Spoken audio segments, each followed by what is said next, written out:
So what is going on, guys? In this video, it's going to be a bit more personal. I'm going to walk you through exactly what my last business venture was and how I actually got scammed about $20,000 from my business partner, left me completely broke, actually in debt. And this leads me to exactly where I am now in my entrepreneurship journey. This isn't a fun one to talk about. You know, this is something that really hits home, and this is something that has really messed with my life over the past month.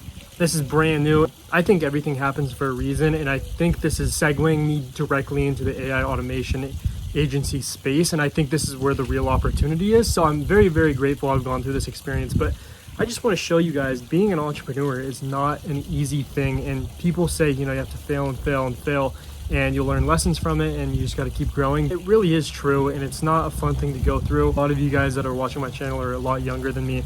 I'm 22 years old. I've been doing business for the past 4 years, been self-employed the last 3 years, and it's not always exciting. It's not always fun. A lot of it is really, really terrible, honestly. But, you know, if you have your end goal, the end goal is always worth it. And, you know, if you enjoy the process of it, that's the only thing that matters. You have to look at everything in the bright side. You have to think, okay, this happened for me. It didn't happen to me.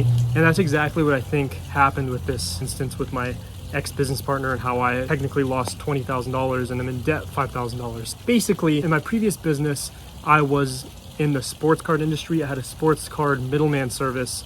Sports cards and memorabilia, if you guys know what that is, the market really blew up over the past few years. I paid somebody to teach me and mentor me in the space. I got very knowledgeable, and I basically offered a service to help people, you know, save on fees when using eBay when making purchases.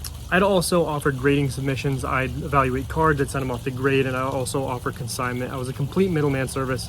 I did it all for you, so you wouldn't even have to touch your cards and you could sell them and make profit.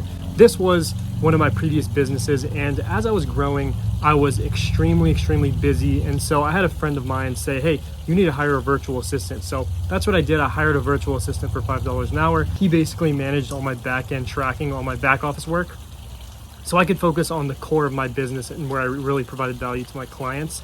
And as I did this, things were going well. Profit margins weren't crazy, and I just finally got to the point I was like, hey, I'm putting in too much time and there's not enough room for growth. This isn't a growing market. This isn't a $100 million offer, as Alex Ramosi would say. Wasn't in the right, you know, high leverage opportunity vehicle. It just wasn't something that was long-term going to be beneficial to me and provide value to my life. So I stepped away from that. As I did that, I let my virtual assistant know, hey, you know, I'm no longer going to need your help. I really appreciate it though. And he came to me and said, hey, I have this idea. What if we start an agency where we help provide other businesses with virtual assistants? We could help manage them. We could help introduce them, do the interviews for them, and just basically be that bridge between the business and the virtual assistant, because a lot of people know about virtual assistants, but they don't know where to get started.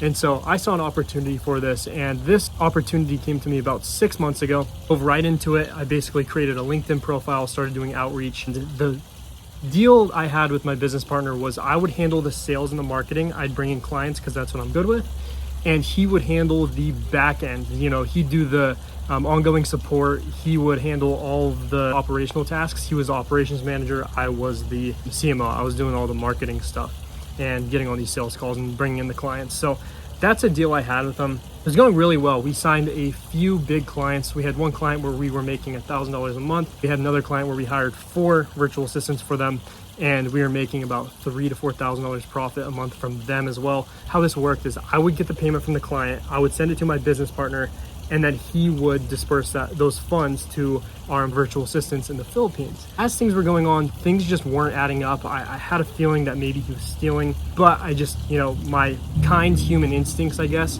was saying, you know, he's not doing that. He wouldn't pass up on an opportunity like this to make so much money. We're getting started and we're making $5,000 a month profit already. As time went on, I started to realize things weren't adding up. And one day, actually, I asked the client for a testimonial video, and he said, hey, Brock, you really need to dive into your business because you obviously don't know what's going on.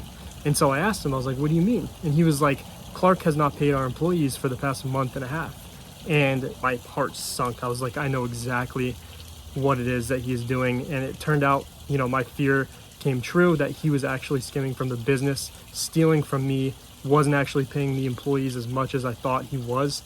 And eventually he just decided to take off and run with it. To put it in perspective and kind of give you guys an understanding of how much I lost, so I kept reinvesting into the business. There were upfront costs I'd have to cover. That would fall on me. My business partner wasn't in the financial situation to be able to do this. And so basically $20,000 is the amount that I lost, $15,000 to $20,000.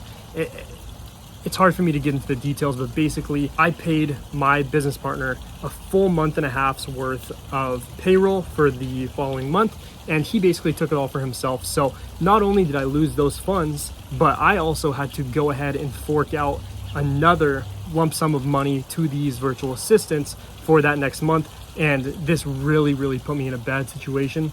So yeah, I don't need to go into the details fully, but that's essentially what happened. I was really crushed. This happened this past month, but you know, like I said, things happen for you, they don't happen to you. And I think this really has opened an amazing opportunity for me to go down the AI automation agency path.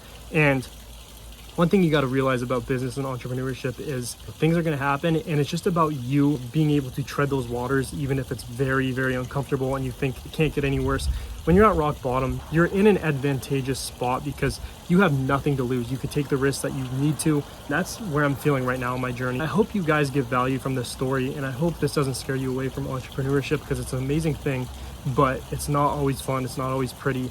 And I just want to show you guys, because in this channel, it's all about being transparent. I want to show you my journey in entrepreneurship, and especially in the AI automation agency world. This is where I'm currently standing, and this is why I'm really using this as an opportunity to be extremely motivated and say, hey, I've got nothing to lose. I'm going to make the most out of this opportunity. And I really believe that when things fall out of your life, it's because, you know, the universe, or whatever you want to call it, God or something, it's creating room for new things to come in. And I think that's what this opportunity is here now. So guys, I really hope you understand how hard entrepreneurship is, and I hope you guys get value from this, and I hope this maybe gives you some lessons that you could learn from and basically take and use in your journey. So guys, I really appreciate it. Thank you guys so much for following along in these videos. I'm just so excited to be growing together. But yeah, like I said, things don't happen to you, they happen for you, and I live and die by that. I would love for you guys to elaborate and basically comment on any hardships you guys have gone through, especially in the business world, entrepreneurship world. I think it's really important for people in the community to understand what it is we all go through, and so we could all, you know, share some experiences and share some emotions that we've had. So in the comments, please just let me know any hardships you've gone through in business, and I think all my subscribers would really appreciate that.